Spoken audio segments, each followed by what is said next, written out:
She left home chasing a dream. She returned in a casket. This is the horrifying true story of Joanna Demafelis, a young woman who traveled thousands of miles for a better life, only to vanish into thin air. For over a year, her family prayed for her return. But what the police finally found locked inside an abandoned apartment's freezer would shock the entire world. Watch until the end to discover how a hidden crime sparked a global manhunt and changed international laws forever.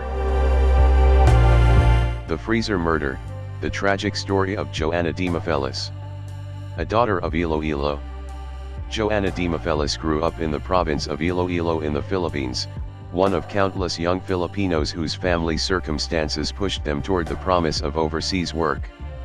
She was well aware of the dangers awaiting her abroad. She had heard the stories, whispered among neighbors and relatives, of Filipino workers being abused or even killed by their foreign employers. But the math of poverty is unforgiving. A recruiter offered her a sponsorship in Kuwait, promising wages roughly 10 times what she could earn doing similar work at home. It was a bet millions of migrant workers make every year, trading years of proximity to family for the chance to build a future. In 2014, Joanna boarded a plane for Kuwait, carrying with her the same quiet hope that drives so much of the global labor migration story, that a few hard years abroad could change everything for the people she loved back home. Life under the Kafala system. Joanna's work placed her inside Kuwait's Kafala system, the sponsorship structure that ties a foreign worker's legal residency to a single employer. Under Kafala, a domestic worker typically cannot change jobs, leave the country, or sometimes even leave the house without her sponsor's permission. Human rights advocates have criticized the system for decades, arguing that it strips workers of any real leverage to escape abuse, since walking away can mean losing legal status entirely.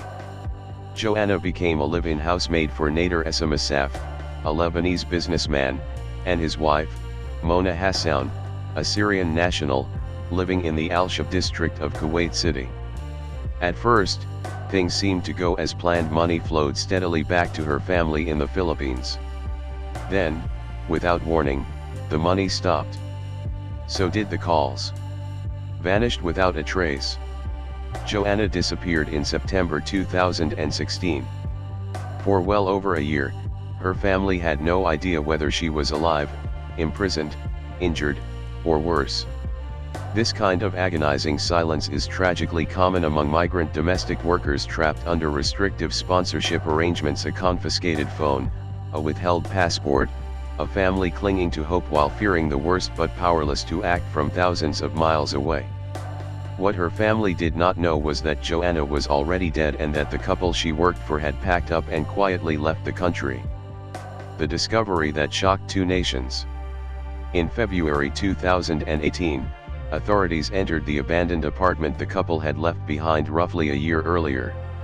On February 6, they found her body stuffed inside a large freezer, where it had reportedly been hidden for more than a year. The image was devastating in its simplicity: a young woman's body concealed in a home appliance, discarded in an empty apartment, forgotten by the very people who had taken her life. The forensic findings only deepened the horror.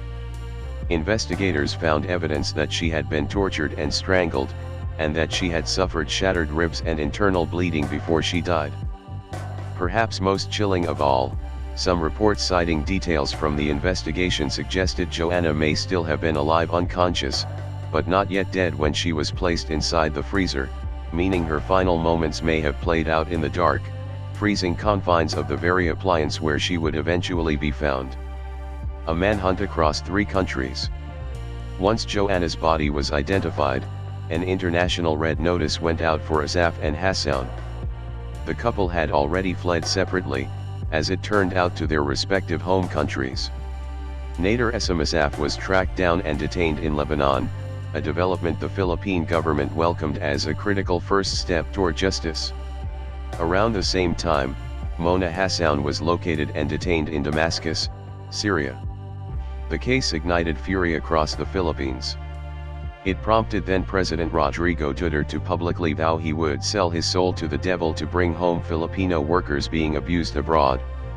It wasn't just rhetoric. The government moved to temporarily halt the deployment of new domestic workers to Kuwait altogether, plunging a labor relationship involving hundreds of thousands of Filipino workers into open diplomatic crisis that strained relations between the two countries for months.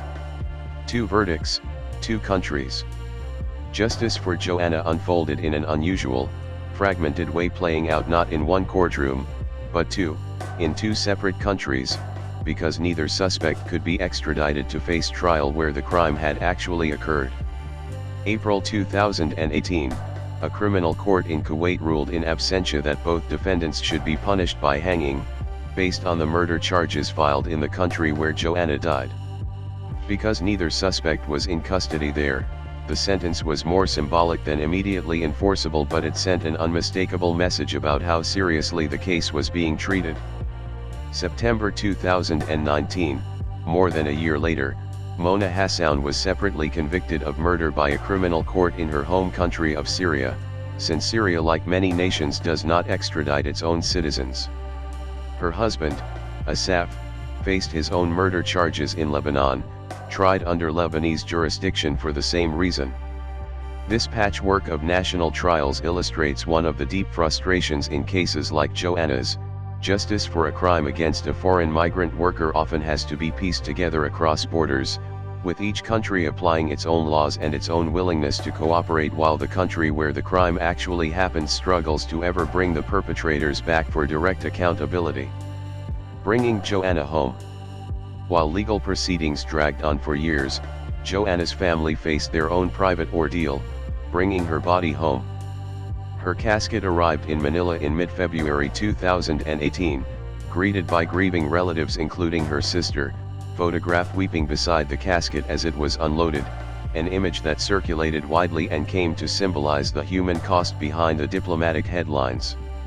A case that changed policy. Joanna Demafelis' death did not happen in isolation, and it did not end in isolation either.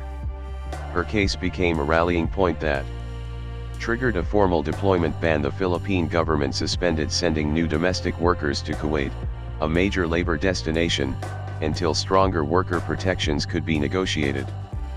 Forced bilateral negotiations between the two governments over labor agreements, eventually contributing to reforms meant to give domestic workers greater protections, including access to personal phones, guaranteed days off, and clearer channels to report abuse. Reignited global scrutiny of the Kafala system, as human rights groups pointed to Joanna's case as a stark illustration of what happens when a worker's legal status is entirely controlled by an employer with no independent oversight. Became a lasting symbol, referenced again and again whenever similar cases of unexplained deaths or abuse among migrant domestic workers surfaced in the years that followed. The bigger, grimmer pattern. Perhaps the most sobering part of Joanna's story is that it was never an isolated incident. Labor officials and rights groups have long tracked a disturbing pattern of migrant domestic worker deaths across the Gulf region, cases involving disputed suicide claims, workers found dead under mysterious circumstances, and repeated allegations of physical and sexual abuse that go unpunished because of the deep power imbalance built into the sponsorship system. Joanna's case broke through internationally largely because of one uniquely horrifying detail: the freezer. But for advocates, it represented something far larger, the visible tip of an iceberg of mostly invisible suffering endured by hundreds of thousands of women who leave home hoping to build a better life for their families, only to find themselves powerless, isolated, and unprotected in a foreign land. Legacy. Joanna Demafelis never got to see whether her sacrifice paid off, whether her siblings finished school, whether her parents' old age was made easier by the money she once sent home before the calls stopped coming.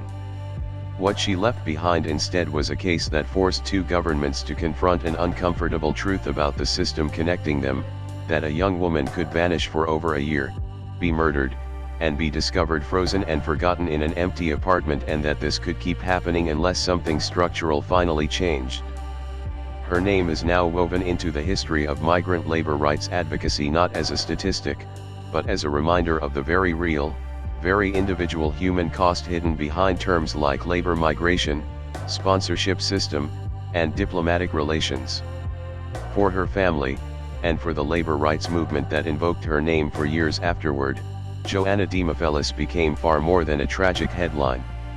She became a call to action that, however imperfectly, changed the way nations talked about the safety of the women who leave home to support the families they love.